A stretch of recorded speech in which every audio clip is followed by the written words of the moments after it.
Ketua Umum Partai Nasdem Surya Paloh menggagas konvensi calon presiden pada Pilpres 2024 mendatang. Surya Paloh menegaskan konvensi digelar sebagai wujud keterbukaan Partai Nasdem untuk memberikan kesempatan anak bangsa di luar parpol yang layak menjadi presiden.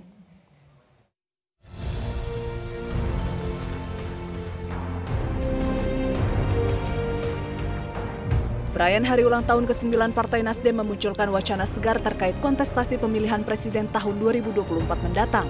Sebagai partai yang terbuka, Partai Nasdem berencana akan kembali menggulirkan konvensi Capres pada pemilu presiden 2024 mendatang. Ketua Umum Partai Nasdem Surya Paloh menyatakan gelaran konvensi Capres 2024 akan dilakukan 2 tahun ke depan. Surya Paloh menegaskan konvensi dilakukan sebagai bentuk keterbukaan partainya yang akan memberikan kesempatan bagi anak bangsa di luar partai yang layak menjadi presiden. Menjadi calon pemimpin bangsa ini, calon presiden di negeri ini. Untuk itulah,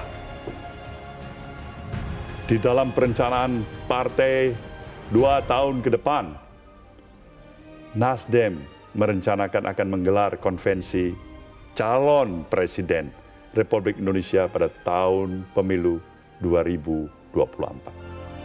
Tidak hanya itu, konvensi ini disebut akan menjadi cara modernisasi untuk menampung pandangan politik yang berbeda dengan tetap mengedepankan transparansi.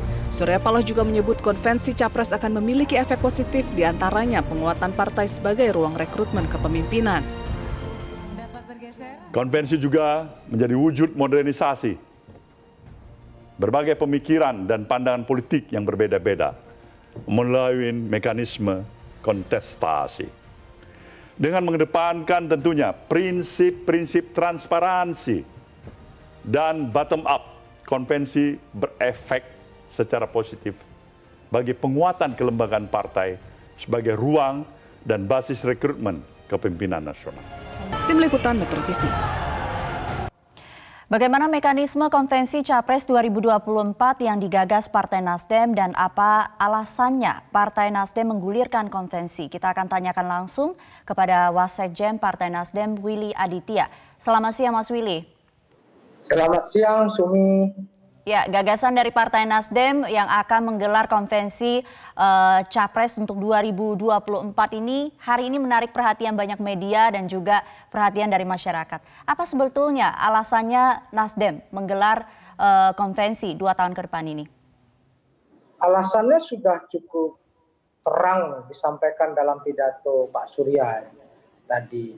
Bahkan di pidato Kongres tahun kemarin, itu Pak Surya juga sudah menegaskan sejauh ini partai politik itu hanya diakses segelintir orang, tidak terbuka, sehingga Nasdem lahir yang disampaikan oleh Ketua Umum tadi Pak Surya Paloh untuk melakukan equal recruitment, jadi rekrutmen kepada calon pemimpin bangsa, putra-putri yang terbaik memiliki kesempatan yang sama semuanya. Jadi tidak ada bawang putih, bawang merah, seolah-olah orang-orang yang di luar partai tidak memiliki kesempatan jadi presiden gitu. Jadi inilah kemudian cara yang cukup luar biasa melakukan lompatan bahwasanya setiap warga negara memiliki kesempatan yang sama dan harus dipromosikan oleh partai politik karena syarat calon presiden itu kan diusung oleh partai politik. Nah, Nasdem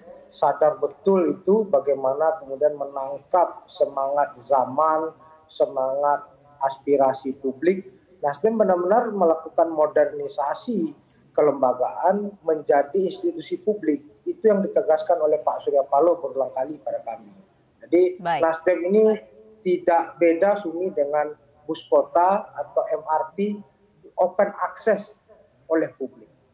Baik, nanti saya akan tanyakan kriteria Capres untuk 2024 yang ideal bagi Partai Nasdem itu seperti apa. Tapi kita jeda dulu Mas Willy, tetap di Metro Siang pemirsa. Kita kembali bergabung dengan Ketua DPP Partai Nasdem Willy Aditya. Mas Willy masih bersama kami? Masih, Sumi. Ya. Mas Willy, untuk konvensi Capres 2024 ini masih sebatas wacana atau betul-betul sudah matang dengan tahapan-tahapan mekanisme yang akan dijalankan 2 tahun ke depan?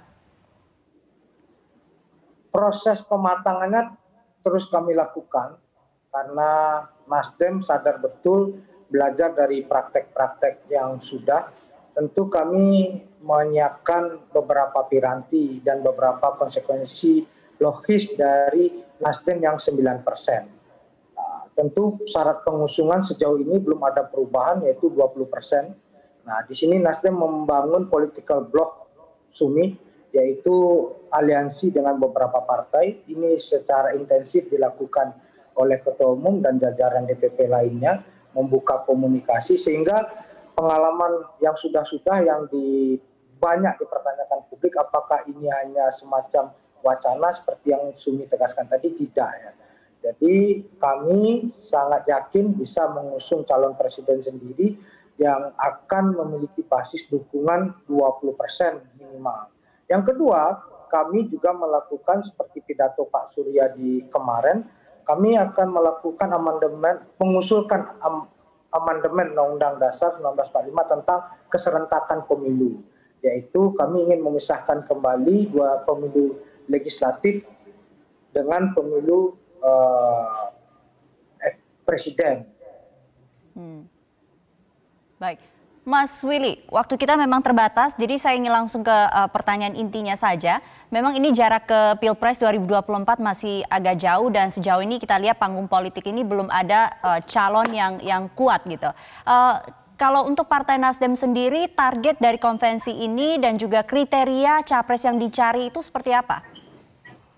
Tentu kriteria yang menjadi patokan kami adalah dua hal yang selalu dipidatokan oleh Pak Surya Paloh. Yang pertama adalah tentu kapasitas, kapabilitas, dan integritas calon presiden itu sendiri atau calon pemimpin itu sendiri. Itu yang menjadi rujukan kita. Yang kedua, suka tidak suka, senang tidak senang, kita hidup di alam elektoral, ya harus memiliki kapasitas modal politik yaitu berupa popularitas, elektabilitas. Ini suatu kemutlakan yang tidak bisa kita hindari. Ini yang kemudian coba kita kombinasikan, Sumi. Baik, baik. Kalau begitu terima kasih Mas Willy Aditya, Ketua DPP Partai Nasdem sudah berbagi dengan kami di Metro Siang hari ini.